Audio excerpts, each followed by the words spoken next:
क़यामत वाले दिन अल्लाह की पिंडली खोली जाएगी तो वो पिंडली की वजह से मैदान महशर चमक उठेगा जैसा कि उसकी शान के लायक है। तो जो दुनिया में अल्लाह ताला को सजदा किया करते थे ना, तो वो बेसाख्ता अल्लाह के सामने सजदे में गिर पड़े। खुदा को सामने देख लेंगे तो सजदे में गिरेंगे ना।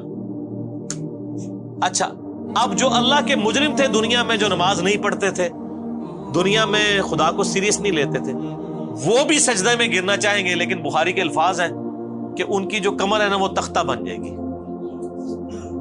चाहेंगे भी तो नहीं कर सकेंगे।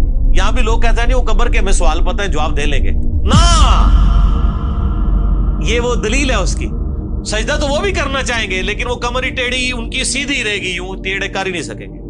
तो उस दिन से पहले अल्लाह के सामने झुक जाएंगे जब कमर तख्ता बन जाए।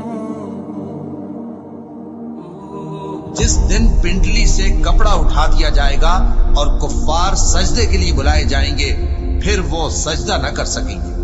उनकी आंखें झुकी हुई होंगी और उन पर जिल्लत छा रही होगी, हालांकि पहले उस वक्त सजदे के लिए बुलाए जाते थे जबकि वो सही और सालिम थे।